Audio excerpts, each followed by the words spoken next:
Okay, this is kind of it's a bit of a crackpot notion that I cooked up during my shift at work tonight. But I want to say something that I think needs to be said, and that hasn't been articulated in some segments of society. Okay, so suppose you are a rabbi and you're walking in your neighborhood one day, and you meet someone with firearms at his side and maybe a long blade holstered next to his firearms. He's walking sort of on the sidewalk opposite to you. He's not bothering you.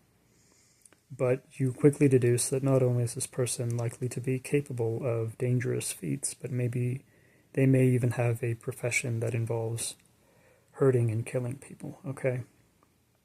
Needless to say, I'm going to mark this video as not for kids. Um, you strike up a conversation with him after noting him walking the same block as you for, we'll say, 3 weeks, okay? And you start talking about your respective professions, which he speaks about in rather vague, non-incriminating ways. You exchange ideas about, what you want to do in life, what you've done, what you'd like to do, and gradually you start to respect each other, okay? If you've seen the Al Pacino Robert De Niro movie Heat, you recognize that the dynamic played out between the two characters in the coffee shop in that movie is sort of similar to what you're going through now, despite the fact that you may not find each other's professions ideal occupations for human beings. You share a mutual and implicit or unstated respect. And quickly you find out that both of you fill your lifestyles with voluntary difficulty. Both of you put yourself through harsh disciplines that are undeniably tough to go through for pretty much anybody who is an outside observer looking at your lives. Both of you claim you wouldn't have it any other way. Both of you are prepared for a sudden death in the line of duty in your work. While the assassin may be more lonely and you may be more well connected, both of you might be something of like implicit stoics, okay? So if you have any esteem for ideas that are rooted in Stoic philosophy or something resembling it, you act on those ideas. You don't merely read and write about those topics. And both of you have some skin in the game or even soul in the game of what you're doing, okay? This guy is not a mercenary. You find out that he's actually something of a person who works for, I don't know, an endangered community. So maybe assassin was a misnomer. I apologize for that. I just finished a shift and I'm quite tired. Through conversing with this person, you find out that you both share this idea that manhood is centrally about being tough on yourself in service to others, okay? That's what I believe, and that's what most people believe, even if we were raised differently.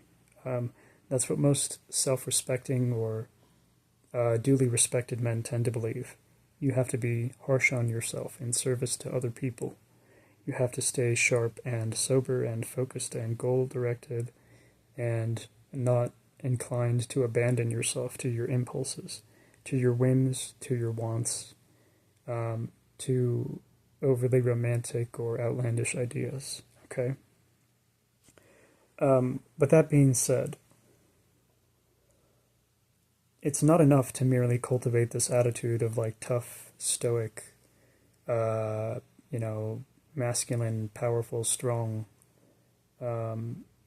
values. You can't merely have that exterior while you're internally longing for something more.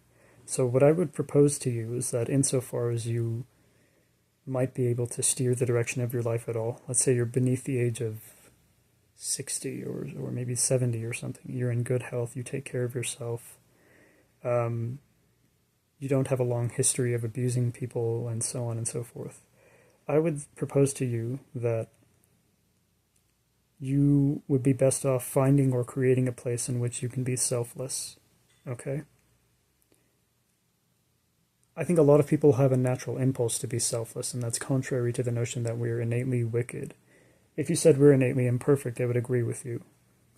But wicked is not something I see. What I see is a lot of people do naturally have this desire to be of service to others, but sometimes they get exploited, or they get so sick of human beings that they just decide to help a bunch of kittens and puppies rather than people who seem to be capable of deception and egotistical put downs and instigating and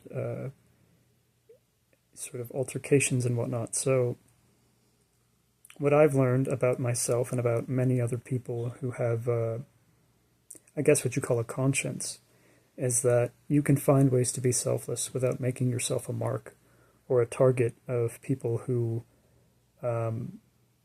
have destroyed their consciences or who naturally succumb to predatory impulses. So, specific tactics and techniques through which to do that will be elaborated in some of my future videos or writings. But if you're living a life in which you can't unite the capacities of your mind with the desires of your heart or your soul, then you're going to end up like certain people I won't name who have really impressive net worths, but who just sow violence, division, and destruction pretty much everywhere they go on impulse. And they pretty much clearly get high off of their ability to superimpose needless, harsh, scathing, vigorously anti-Christ-like judgments upon others, okay? So, find a place where you can afford to be selfless or create it.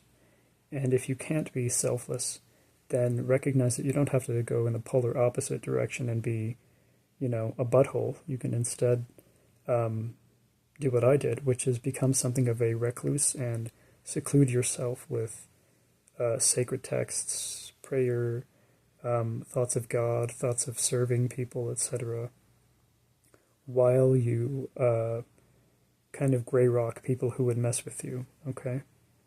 You do not have to choose between either being selfless or being insufferable. You can actually be absent from people a lot of the time, and in that absence you can forge your major missions in silence, outside of any interface that can be hacked by any unwelcome third party. And in so doing, you can determine what your destiny is going to be, even if it seems like for years or decades you're going to be caught up in wage labor that isn't your ideal occupation. Okay? Thank you for watching and have a good day, and God bless you.